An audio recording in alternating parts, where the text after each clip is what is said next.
All right. Welcome, everyone, to another episode of Working People, a podcast about the lives, jobs, dreams, and struggles of the working class today. Brought to you in partnership with In These Times magazine and the Real News Network, produced by Jules Taylor, and supported entirely by listeners like you. Working People is a proud member of the Labor Radio Podcast Network. So if you're hungry for more worker and labor-focused podcasts and radio shows like ours, follow the link in the show notes and go check out all the great shows in our network.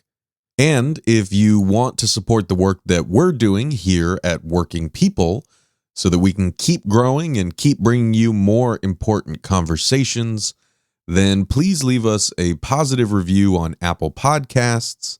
Share these episodes on your social media and with your coworkers, friends, and family members.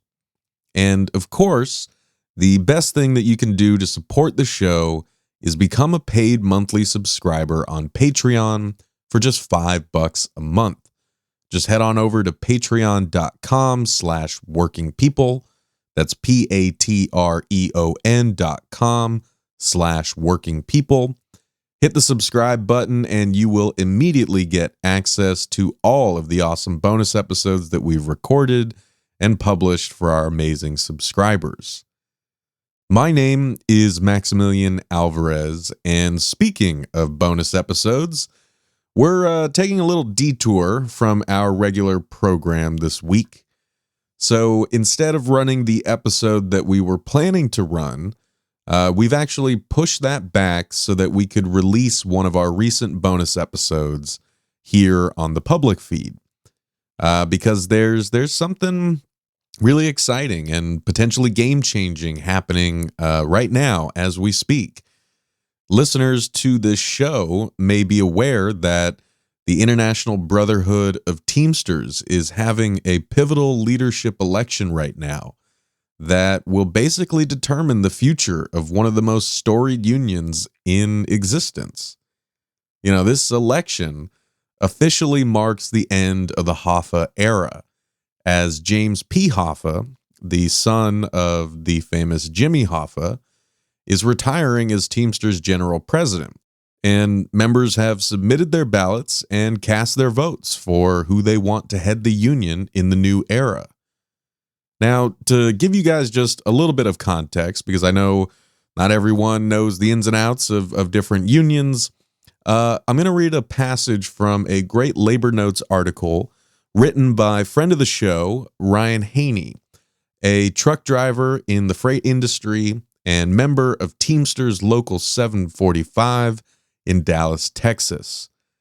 So Ryan writes, quote, "In mid-November, the Teamsters will count the votes to determine who will lead North America's logistics union for the next 5 years.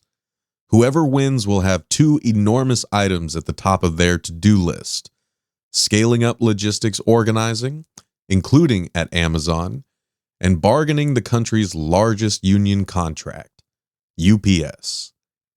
Current General President James P. Hoffa, son of the legendary Jimmy Hoffa, is retiring after more than 2 decades in leadership. The two slates vying to replace him have been campaigning for nearly 2 years, with a petition accreditation process last fall and the nominating convention in June. Unlike in most unions, all 1.3 million Teamsters in the U.S. and Canada are eligible to vote directly for the top leadership positions, a reform that members won in 1991 as part of a government consent deal to stamp out corruption. Ballots were mailed out October 4th. One slate is endorsed by Hoffa, and that's Teamster Power, led by Steve Varma of Local 455 in Denver, and Ron Herrera of Local 396 in Los Angeles County. But going into the final weeks, it appears the insurgent slate has the edge. Teamsters United, also known as the Oz slate, is led by Sean O'Brien of Local 25 in Boston and Fred Zuckerman of Local 89 in Louisville. Zuckerman, running for president in 2016 on the previous incarnation of the Teamsters United ticket, came within just 2% of defeating Hoffa. The Varma slate is running as a continuation of Hoffa's policies, including his concessionary bargaining, such as at UPS, and reluctance to use the strike as a weapon. They call O'Brien reckless with strikes and attack his coalition with the National Rank and File Caucus, Teamsters for a Democratic Union, or TDU. They consistently refer to the Oz TDU slate, demonizing the insurgent movement the same way the Hoffa administration always has. O'Brien embraces the militant label. His speeches mock the fact that Varma bragged that he has called just 6 strikes in his long career as union leader. O'Brien has led significantly more. Varma fires back that O'Brien has many former Hoffa supporters on his slate, which is true. O'Brien says his coalition includes all Teamsters who want to take up the fight. End quote. So that's just a little snapshot of what's happening right now. And as I mentioned, the votes are being counted as we speak. And the final tally should be known in the coming days. And we've actually included some links in the show notes that will help you guys track the results and get some deeper context about this vital internal struggle for the future of the Teamsters. Now, we haven't been talking about this election much on the public feed, but we have been posting a lot about it on social media, and we actually recorded and published a couple of important Teamster-related bonus episodes for patrons in the past few months. Since a lot of folks have been asking us about the election, though, Jules and I decided to release one of those episodes publicly this week. Now, we are working to put together a sort of rank and file panel of folks to discuss the election results and what's going on in their locals very soon. But we knew that we weren't going to be able to pull that together before the votes were all counted. So consider this just a nice little teaser for what's to come. This bonus episode, which we published last month, is a conversation that I got to have with the amazing journalist Indigo Olivier.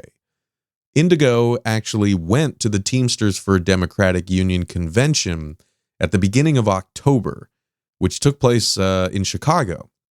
And she reported on it in a great piece for Jacobin, which we've linked to in the show notes here. Now, obviously, since this was an October episode, I couldn't help myself from asking a few Halloween-related questions. So you'll have to forgive me for dating the episode with that. But also, I just had a really great conversation with Indigo that I think still really holds up. We talk about the rank and file energy in TDU and about the implications that the leadership election will have for the union itself and, for its campaign to unionize Amazon and so much more. So again, we will be back to our regular programming next week, and we're also working to bring you guys some rank and file discussion of the Teamsters election very, very soon. But in the meantime, we hope that you dig this bonus episode. And if you want to hear more of these kinds of conversations, then definitely go and subscribe on Patreon. And like I said before, you'll immediately get access to all the great bonus episodes that we've got there and all the great ones that we've got coming up. And of course, thank you so much to all of our amazing subscribers out there who quite literally keep this show going with your subscriptions. Thank you guys. We love you to death. And I'll see the rest of y'all again next week here on the public feed. For now, this is me talking about the Teamsters for a Democratic Union convention with journalist Indigo Olivier.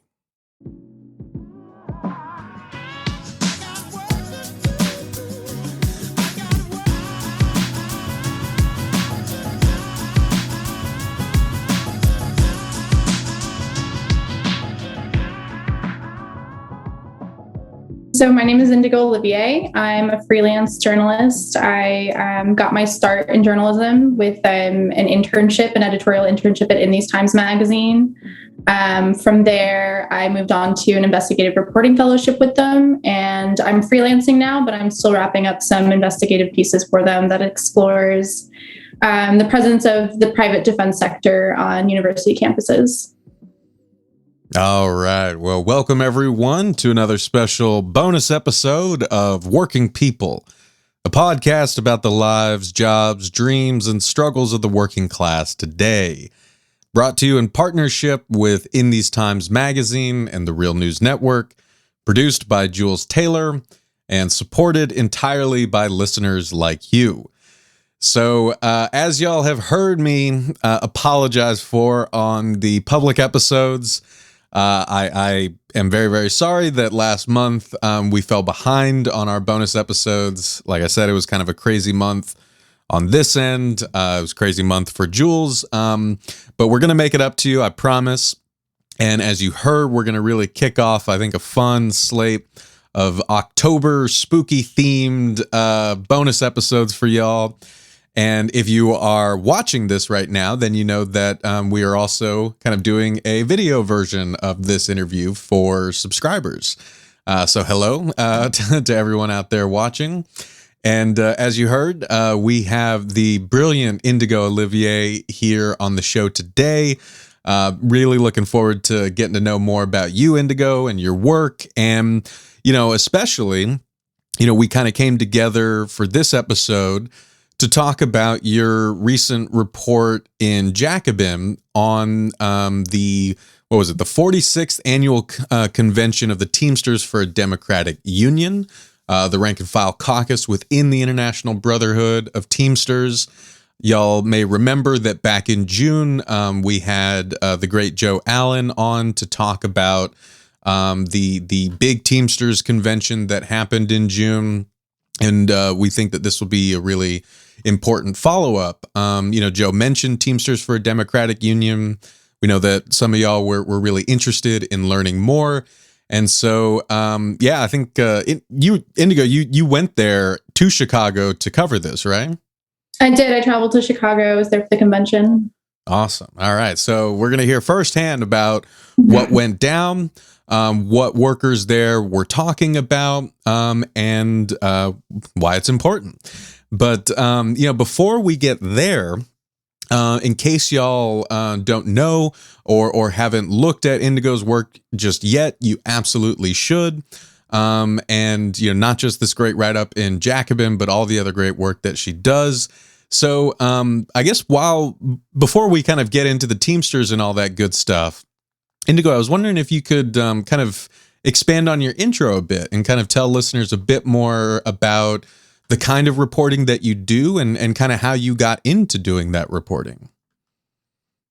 Yeah, so I do a lot of coverage on higher education and labor. I think a lot of the labor coverage was influenced by my training at In These Times, obviously, because it's a labor publication. And my interest in higher education reporting was kind of a direct experience from, you know, taking a lot of student debt out, and I ended up writing my senior thesis about student debt. And from there, I've kind of just been like obsessed with higher education coverage because I found some old defense contracts at my university. I've been looking a lot into like the intersection of the military industrial complex with academia.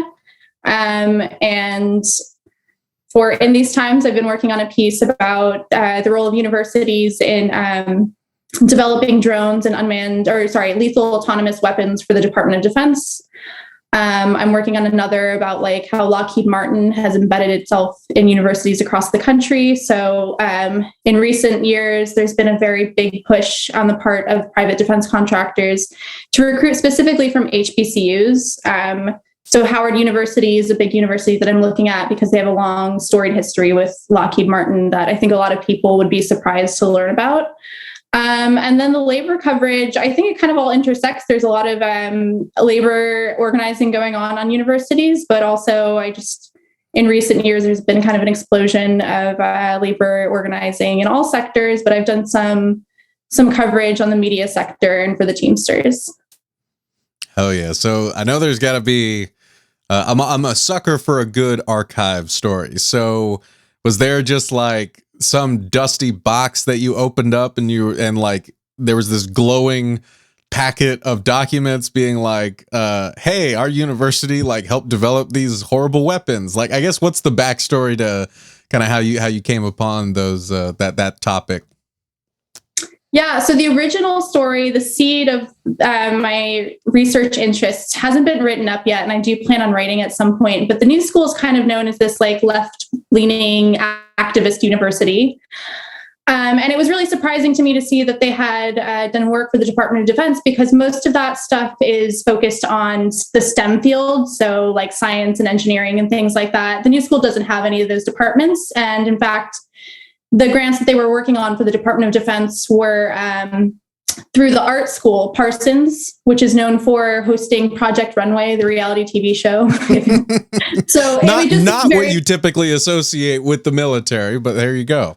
Right. And those contracts were working on graphic user interfaces for drone ground control stations. And it kind of all leads back to the ex-president of the university kind of shaping what the university did during his tenure. He was a war criminal. He won a Medal of Honor in Vietnam, but he committed some really heinous offenses there, and ended up becoming a senator, working on the Senate Intelligence Committee, and ended up, when he was president of the new school, directing intelligence money to the university to work on these contracts for. One of them was for Raytheon, and the other was for DARPA, which does like a lot of high-tech secret technology stuff. So that kind of sparked it all. But I found it through the university's Form 990s, which are their IRS filings. I just happened to randomly stumble upon them, and I was like, why is that there? This seems really out of place. Jeez, yeah. That's quite a find. But really kudos to you for doing that digging. There have been occasional times, we were joking before we got recording, right, that back when I was still in academia, like I had a lot of love for the new school. I know a lot of good folks there, and there was a job that I really, really wanted there and applied for. But I have to say, by and large, I don't miss the academy as much as I thought I did. I mean, that partially has to do with the fact that, especially with COVID, the academy is very much in a bad way, not like it was in a good way leading into the pandemic, which is something that I wrote a lot about and covered when I was an editor at the Chronicle of Higher Ed. And I bring this up because like there are occasional moments where I'm like, man, I wish I was still at the Chronicle. And if I was still at the Chronicle, I would be bugging the shit out of you after this interview, being like, I need you to write this for me. So I may still bug you afterwards and be like, hey, go talk to my former colleagues, but we'll talk about that after recording. But that's really cool. I mean, it's really cool that you've kind of bridged these different sort of worlds with your reporting, higher education, the military industrial complex, and labor, right? And I guess that does in a weird way kind of fit with the focus on, the logistics industry and, parcel delivery and stuff like that. There's some connective tissue there. And I wanted to kind of follow up and ask a little more. You mentioned that like this kind of explosion of labor coverage was something that kind of appealed to you. How far back did that start? Are we talking like the teachers' strikes or, back when... before Bernie ran, I guess, like, when did you get the labor bug? Oh, man. I was interested in labor history probably starting in high school and then developing it more in college, just by the fact that I was at the new school and like a lot of my professors had like a very Marxist take on history. But I think in these times definitely like instilled the labor bug in me. Before it was more just like passively reading about labor. And then once I got to In These Times, it was more like actively reporting on it. And I think one of the big labor pieces that I worked on for In These Times when I was a fellow there was about YDSA, which is like the youth division of DSA, based in campuses pursuing the rank and file strategy. So I wrote an article about that. And the three sectors that they're going into are education, inspired by like the Chicago teachers strikes and related strikes, nursing, and logistics. So some of the people that I spoke with, I didn't find this out until I went to the convention like a couple of weekends ago, but some of those people were Teamsters, and they're a bit hush-hush about like where they work and stuff like that because they don't want their employers to know where, but there's this pretty steady line that's forming between YDSA to try to get students to go into union jobs after graduating, which I thought was really cool. Oh yeah, I got mad love for YDSA when I was back at the University of Michigan as a graduate student. We worked a lot with DSA and YDSA, and we even co-founded the University of Michigan chapter of the Campus Anti-Fascist Network. And my boy Tom McBride was involved in YDSA, and he was one of the kind of founding members with us. So shout out to Tom. But that's super, super cool. And I guess, just another testament to all you dear listeners and viewers out there that you should definitely go check out Indigo's work. And I love that in these times kind of served as like a radical incubator. Like that's really cool to me. And I obviously love the hell out of In These Times. We've been partnered with them for a while. Shout out to Sarah Lazar, Joel Blyfus, the whole crew. We love them to death. But yeah, headline is everyone go check out Indigo's work. Okay. So by way of bridging that, because you mentioned the Teamsters, so we have a path to kind of connecting this to the TDU convention that you went to. But I gave you a heads up right before we recorded that it's like, this is spooky season. This is some are calling it Striketober. And just in general, I love Halloween, and so we're leaning hard into the spooky season podcast tradition here. And so I thought it would be fun to kind of ask you, and maybe we'll make this kind of a running thing throughout October. But I guess the prompt was like, okay, in the spirit of spooky season, what is your favorite spooky story or your spookiest like labor fact, right? That you think people should know, the scariest labor reality about the labor movement or things that workers are going through that you think people should know about? Yeah, so I'm not a huge fan of the horror genre, but I have always loved the Addams Family, in particular Wednesday Addams. I've been Wednesday for like 8 Halloweens now, and I'm probably going to do that this year. But spooky labor fact that I just haven't been able to shake off is that 7 million people lost their unemployment at the beginning of September, coinciding with Labor Day, and another 3 million people lost their $300 pandemic unemployment assistance, and our government has absolutely no plans to do anything about it. Yeah, that's pretty goddamn spooky, right? I mean, And like the fucking thing about it, right? Sorry, now I'm pissed. It's like, because I was screaming about this last week when I went on the show Rising over at the Hill, right? And I couldn't contain myself, right? Because I just get so pissed when I think about the fact that like for months we listened to this ghoulish chorus of Chamber of Commerce affiliated douchebags going on, mainstream media, constantly berating working people for being lazy, for sitting at home, for getting fat on government assistance. We heard all these fucking sob stories from business owners about how no one wants to work and yada, yada, yada. And it was like a legitimate, I mean, it still is, for Christ's sake. It's this kind of like, overwhelming chorus of people saying something that is so indefatigably wrong and has been proven like point blank to be so false. And what I mean by that, I guess if anyone's listening and wondering what I mean, is like we have data that shows that states that cut off those extended unemployment benefits early because they thought they could basically push people back into low wage work. What have we seen? those states did not experience like an increase in people taking those jobs. In fact, compared to other states that kept those extended unemployment benefits, I think more of them were actually saw less job growth than the ones that kept those extended unemployment benefits. But it's like they already achieved their goal, and no one is turning around and saying like, hey, you guys were really fucking wrong about this. You hurt a lot of people pushing this narrative. Is anyone going to be held accountable for this? No. Nope. No, it's really sad. I mean, September saw like some of the highest unemployment, the new unemployment claims in a while. So I think that kind of just defeats that thesis altogether.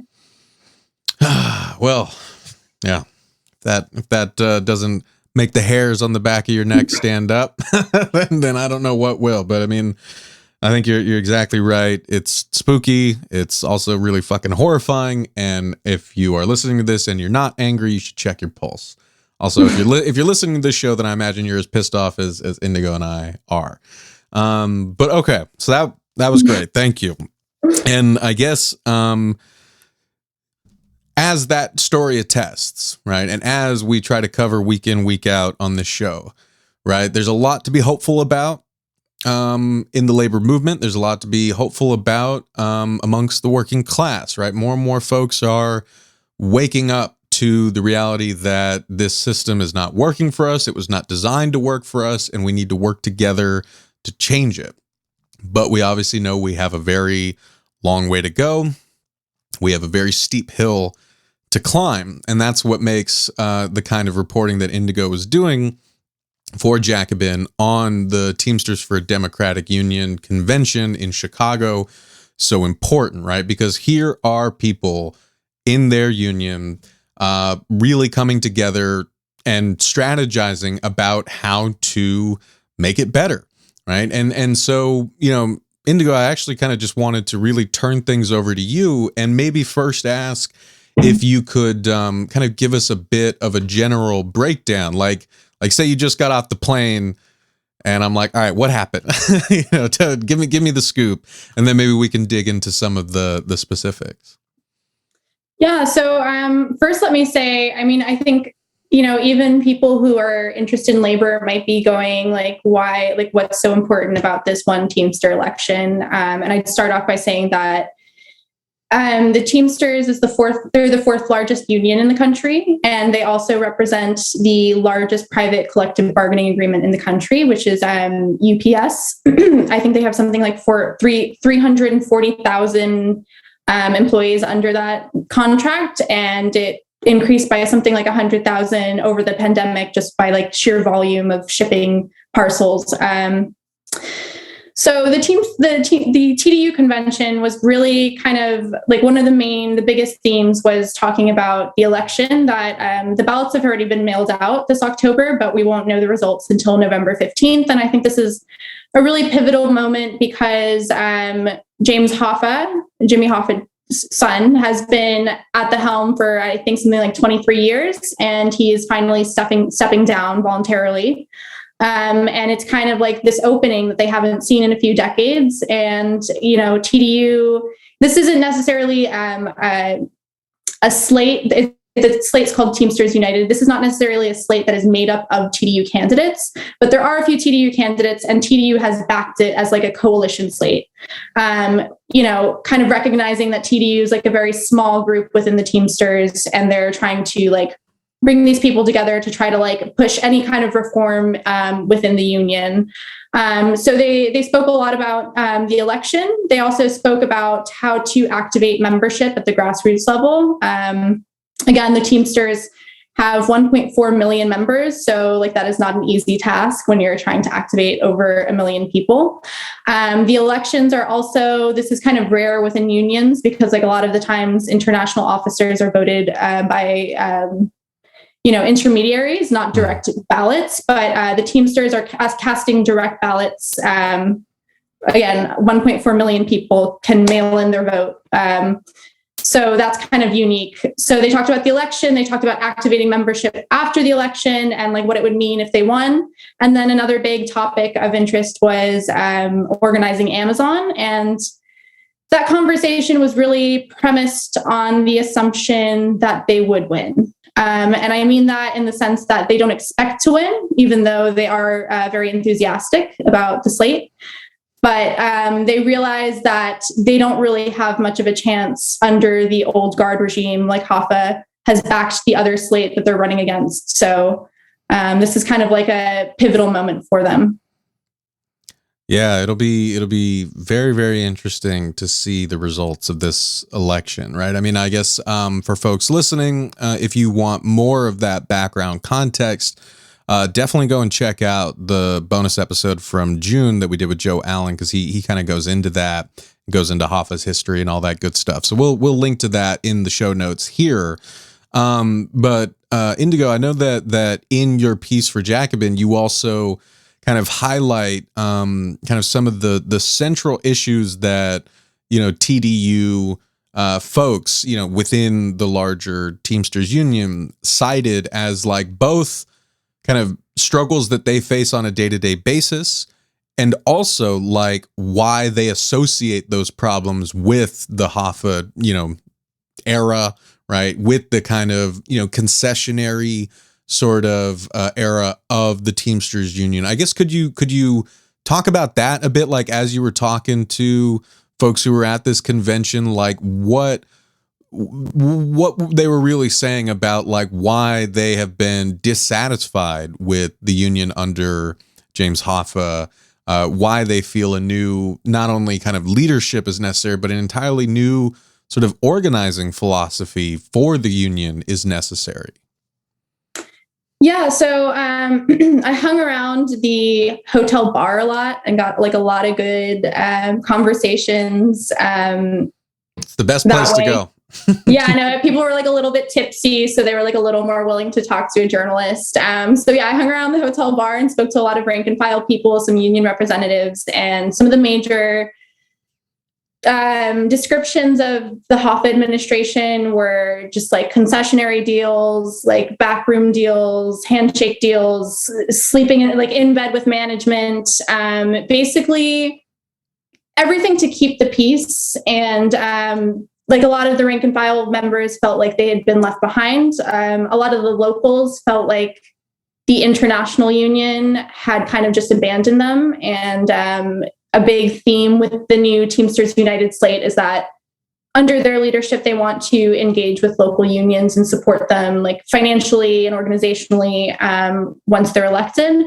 But some really big issues that rank and file members talked about were harassment from management. I mean, I heard some horror stories, and like you could just look up UPS, and even in New York, they were firing pregnant women and just for like the silliest things. So, UPS is a really hostile company. So harassment's been a really big issue, and the pandemic has really exacerbated a lot of these things because they just expect workers to work faster, to ship more parcels, to follow these they're trying to automate a lot of the systems, and it's making the rank and file workers' jobs harder, and they're not accommodating them. So those were some of the really big issues. There was another issue about 22/4s, which is like this new combination driver job that was negotiated under Hoffa's administration, which was basically like trying to protect full-time workers' weekends. So being like, okay, full-time workers don't have to work on the weekends. We're going to make this new position where this one person works in the warehouse sometimes and drives a truck sometimes. But when they're driving the truck on the weekend and doing the exact same job as a normal truck driver, they're going to get paid much less. So it's like created this two-tier system, and everyone feels like it's really unfair. There's also been some complaints about like the company wanting some certain employees to use their personal vehicles. And a lot of people have characterized that as like the Uberization of UPS. So those were some of the major themes. And basically the Hoffa administration hasn't really done much about it. It kind of sided with the company more than their workers. And I mean, this is, something that we've heard about in other unions, right? And, I just interviewed Dan Osborne, who's the local union president for the, BCTGM, right? The Baker's Confectionery Tobacco. Anyway, I always get the order of them mixed up, but they're on strike. Folks recognize the union from the Nabisco strike that was going on in August. And now workers at Kellogg's cereal plants around the country, in Michigan, in Omaha, in Pennsylvania, and in Memphis are on strike. And this is like one of the central issues for them. They're saying that like this 2-tier system that we agreed to, again, as a concession, back when cereal sales were down, I think it was in 2015 that they negotiated the last contract. Now, especially with the pandemic, like so many other, industries, be they Amazon, be they Frito-Lay, be they Nabisco, they've seen demand like go way up and profits go way up. And instead of kind of repaying workers for tightening their belts, taking those concessions, as always, the bosses want to take more. And so what workers at Kellogg's have been saying is that like, yeah, you have this kind of 2-tier system where, the second tier is meant to be a transitionary tier where these workers will eventually be transitioned into the first tier, full-time, full benefit union work, full pay union work. But that's not really happening. Instead, they're just expanding this second tier and, like Amazon, cycling bodies in to that tier and then spitting them out when they have nothing left to give, 2, 3, 4 years later. This was an issue with the UAW, I know especially at like GM, right? Another kind of 2-tiered system that was created like this. So, it is a kind of really important thing, even if folks who maybe aren't really in the know about how unions work and why this would be like such an important thing. Like, it's worth sitting and meditating on why workers are saying this is such a big problem for them. And I wanted to kind of pick up on something that you were talking about, Indigo, about the pandemic, right? Because I think it definitely bears repeating and reflecting on, right? That a lot in our economy either changed, or a lot of changes that had been happening were greatly accelerated with COVID-19, and kind of the I don't know, at the to-your-door delivery economy, if I can call it that. I know there's a better term for it, right? But I mean, like the Amazon type economy really boomed. And as you said, UPS, which is unionized with the Teamsters, really kind of bore a lot of that. I wanted to ask, like, if you could talk a little more about workers were saying, like, what working during the pandemic as a Teamster, like, really looked like what those changes, like really did to their day-to-day lives. Well, one rank and file worker told me that they were working close to 70 hours a week, which is not normal for them. It's usually closer to 40 hours. The combination driver was definitely a direct response to just, again, the volume of packages increasing because everyone moved to e-commerce. So I think that was definitely one of the trends that was already moving at a fast pace, but was definitely accelerated by the pandemic. And they call it the Amazon. They were referring to it as the Amazon effect, where, they now expect UPS to deliver every day of the week, every hour of the week, because people are expecting like same day delivery, within 2-hour delivery. And it's not just, shipping and logistics. That just happens to be like one tentacle in this octopus. It's also moving into like grocery store workers, because Amazon just bought Whole Foods and they're doing these same day delivery for groceries. It's also entertainment because they're doing like this Netflix like thing with their streaming videos. It's literally every industry. They're kind of just monopolizing different sectors. And there was a statistic that I put in the article that like from 2015 to 2020, Amazon got into the logistics and shipping industry very recently. So from 2015 to 2020, their share of delivering their own packages went from 3% to like 67%. And it's only going to be growing. And just by delivering their own packages, they're the 4th largest courier company in the country. And again, they just entered the industry. So, they're able to funnel money from their other businesses, from their other sources of income, and funnel it into logistics, even if it's not initially profitable, just to prop it up and cut out the competition. And by doing that, they're also they're putting a tighter grip on like the kinds of direct action that are available to workers to disrupt the flow of goods and, you know, fight the company. And if you think that's bad, don't forget, you know, dear listeners, that the Trump-appointed U.S. Postmaster General Louis DeJoy is complimenting this by literally fucking strangling the United States Postal Service in broad daylight. Like, that is deliberately and unabashedly what he is doing, right? You know, he's changes went into effect, what was it, a week and a half ago, where the, you know, United States Postal Service is now slower and more expensive, and it is being run by someone who got their start in the private logistics industry and has a very vested interest in strangling the public parcel delivery service. But we know the USPS is way more than that. It is a vital lifeline, you know, for many people around the country, and it is being actively murdered by people who represent that industry that Indigo was just talking about, that industry that is expanding rapidly and that, you know, desperately needs more kind of worker control, worker say. And in order to take on that task, you need, you know, workers who are guided by, you know, a strong union. And I think that that's really a big part of what we're talking about here. Because I think, you know, Indigo, when the news came out around the Teamsters convention in June, and they announced like their intention to unionize Amazon, everyone got really excited, and understandably so, right? We all were deeply invested in the Amazon union drive down there in Bessemer, Alabama. We know how that went. You know, it has been revealed without a shadow of a doubt that Amazon broke the law and committed many underhanded offenses to stop that union drive. And now the RWDSU may get another chance to have a union election. But, you know, all that energy that went into the first one, a lot of the workers who was there during that union drive are going to be gone. So in a lot of ways, Amazon kind of won, you know, that battle by playing dirty. And this is what we're up against. And so I think that in the wake of that, people were feeling deflated. They were realizing the enormity of the enemy that we're up against.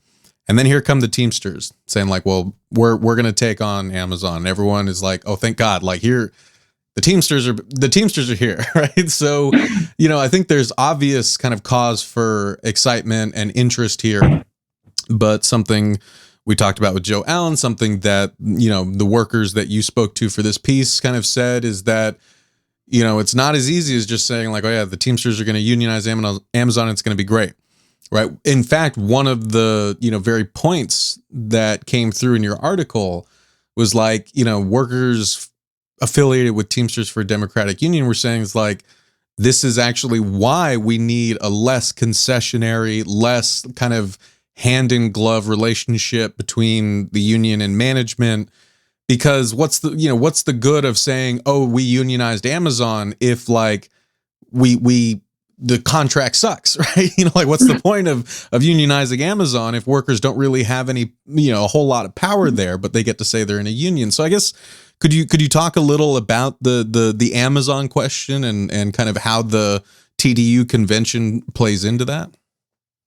Yeah, so I'd say that Amazon has built its entire business model on being as anti-union as possible. And that's also why they're as profitable as they are, because they pay their workers like shit. And they have this, so I can't reveal the entire details about the organizing campaign because a lot of those were discussed with me off the record, but I did go to an Amazon an Amazon workshop where they, in incredible detail, mapped out the logistics of the company and its operations. It was a really brilliant workshop. And a big challenge of organizing Amazon is that, you know, a strike is effective because you can stop the sale of goods or the transportation of goods from one place to another if you're UPS, right? In Amazon, they have these algorithmic networks where if you have, let's say, a facility in Bessemer, Alabama, where a bunch of workers decide that they're going to stop production and go on strike, that algorithm will find the second nearest facility and deliver the same product to the customer with like no disruption in service. So basically, it's got to be an all-out campaign where you're not just organizing in one place, you're organizing across the country in different like strategic areas so that there's like actually an effect and there's like a credible threat with you saying that we're going to stop production. It can't just be at one facility. And yeah, I mean, so I'd say that when they announced that they were going to organize Amazon this summer, the announcement was new, but this discussion's been going on for quite some time is the impression that I got. And there, I mean, one, you know, I quoted it in the piece, one rank and file member who's involved in a local who's been doing some serious organizing, characterized their organizing as like the scaffolding of the union drive. And I think whether or not they're actually going to try to unionize that one facility will be dependent on what organizing around the country looks like, you know, like as like a whole picture. But yeah, I mean, they've proposed a number of things. Again, like the TDU and like the slate might be not completely eye to eye with what they plan on doing approach-wise, like strategy-wise, but TDU's proposed a number of serious tactics and strategies. And one of those was a massive national salting program, which would basically just try to recruit a bunch of people to, you know, take Amazon jobs with the intention of organizing from the inside and like building up this militant minority, which is kind of where like why DSA and DSA kind of plays in, because they're kind of filling that gap too. So it'd be really cool to see them make that partnership at a larger scale. I know it's happening like a couple of locals where the DSA chapters are stronger, but yeah, I think that's still an open question. Yeah, I mean, I think it's definitely one worth exploring, right? You know, I know folks, you know, who likewise, I won't kind of name here, but folks who've come to me asking about, hey, should I go work at Amazon? Like I want to salt. And I think is the brilliant labor organizer, Peter Olney, friend of the show, who said when we did this panel for Labor Notes after Bessemer, he said, there's no, like, if you're a leftist, there's no greater kind of call to action right now than to unionize Amazon. And he wasn't being hyperbolic there. Like he really thinks, he's like, you know, this is where our energy should be focused right now, because this is the enormity of the threat that Amazon poses, which obviously we talked about ad nauseum on this show when we were covering the Bessemer Union Drive. And yeah, I mean, two things. One, I didn't want to be a dick, so I wanted to correct my naming of the BCTGM. It is the Bakery, Confectionery, Tobacco Workers, and Grain Millers International Union. So shout out to the BCTGM, and sorry I fucked up the name earlier. Secondly, you know, I didn't want to let this kind of point go before I let you go, because I don't want to keep you too long. But you know, it really struck me when I was reading your article, which again everyone should go read, how much the workers you were talking to were focusing on the issue of manager harassment, and how much they, you know, like were holding the union partially culpable in that, right? Saying that, like, you know, we don't feel protected. We feel like, you know, we're taking more and more of this crap. We're being treated like crap. And the people, you know, our union that is supposed to protect us, right? We are the union, like they're not there for us. So I wanted to ask if you could kind of expand on that for folks who maybe haven't read the article just yet. What workers were telling you, what sorts of kind of harassment are people facing, and how does that connect again to the Teamsters for a Democratic Union convention itself?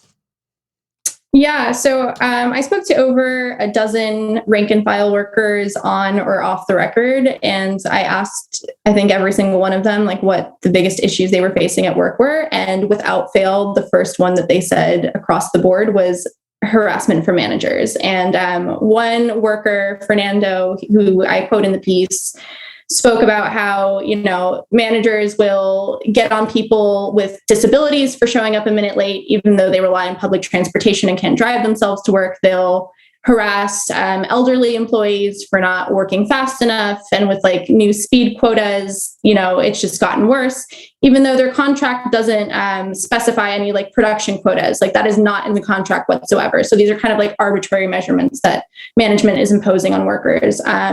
He mentioned a pregnant woman getting fired for just like unsubstantiated suspicions of her helping someone steal something.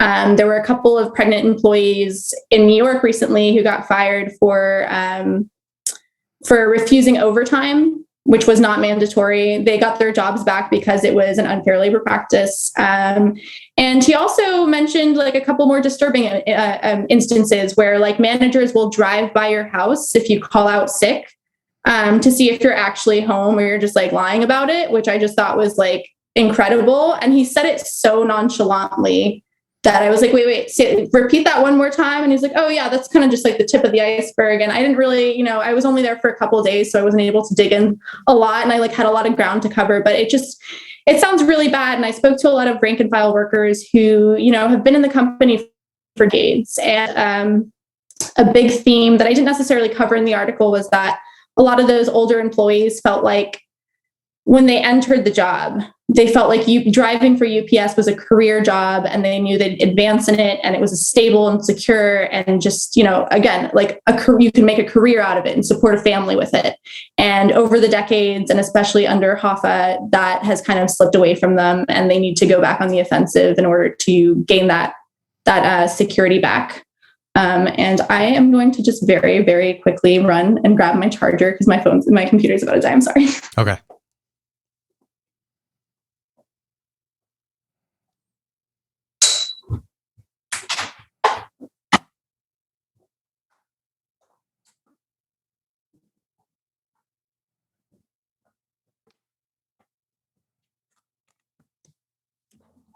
Sorry about that. No, you're good. Okay, so let's see. So I guess picking up on that, right? Maybe this is kind of like by way of rounding out, right? I mean, I don't want to ask you to like predict what's going to happen with the election, but I am curious if folks at the convention in Chicago, and again, this happened at the end of September. So it was recent. As Indigo said, the ballots are out. We'll know the results of the election next month. I was wondering if maybe just to refresh people's memory, if you could kind of give some of the broad outlines of what's happening with this election. And were any of the folks that you were talking to there in Chicago kind of talking about what their plans are for TDU and beyond, like, regardless of what happens in November? Yeah, so I think TDU, and this is, I think will remain the same across any administration. They take a very rank and file approach to this. They focus on grassroots organizing and activating membership and making locals more militant. Traditionally, they've kind of like held this dissident role where they are trying to hold the international union accountable for things like concessionary contracts.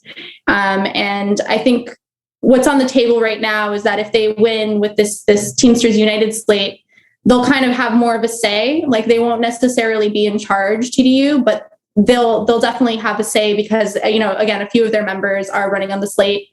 And they just have more connections with them. And like the people who are running at the top of the ticket, Sean O'Brien and Zuckerman, have kind of made an alliance with them and have recognized the importance of TDU, which is just a few thousand people within the union. But historically, they've had such an outsized influence on the history of the union that they recognize that it's a really important alliance to have. And so under new leadership, they're hoping that, this new Teamsters United slate will have a much more aggressive approach towards UPS. The president of Local 804 here in New York is quoted in the piece, and he mentioned that, if we win, I've already started telling my people at my local to start putting money away for a strike because this is the only way the company is like really going to understand where we're coming from. And I think, he's got a point. Like after decades of concessionary contracts, they're not going to take them seriously unless they like flex some muscle. So I think that kind of, again, he's running as a trustee under the slate. So I think that gives you like kind of a sense of like where this new leadership would be coming from. They're going to be much more aggressive. They've been talking about Amazon like nonstop. And, under Hoffa, they were kind of already, employees were saying, kind of laying the ground for concessions with Amazon, even though the fight hadn't even started. So they were really worried about that. And under this one, they're kind of like the Teamsters United slate, their main goals are a strong contract with UPS because their contract expires, I think, 2023. So like they have basically a year to work on it. And then they have to bargain this new contract for 340,000 workers. And another part will be activating their local membership, not just for Amazon, but like to get local unions involved in the actual process of coming up with that contract. Oh yeah. Well, that is Indigo Olivier. It's been awesome talking to you. Thank you so much for going to Chicago, for reporting on this, and also, of course, for coming on and chatting to me about it, for our amazing Patreon subscribers. So before I let you go, again, we're kind of doing this a little bit differently. Normally, we would end on that great point, but since people can see us, since it's Spooktober and we're turning over a new leaf here, I wanted to kind of round out by asking what you got to plug, or if there are works that you are kind of working on right now that are coming up soon, or also where people can find you and your work.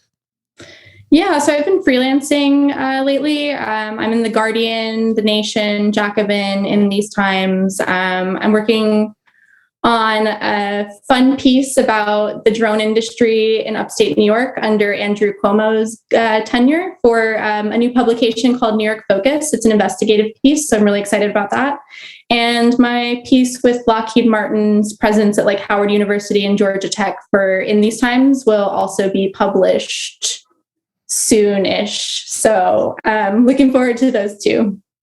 Hell yeah. Thank you so much, Indigo. Really appreciate you taking the time to chat with us. Yeah, of course. Thank you so much for having me on. I'm a big fan of the show.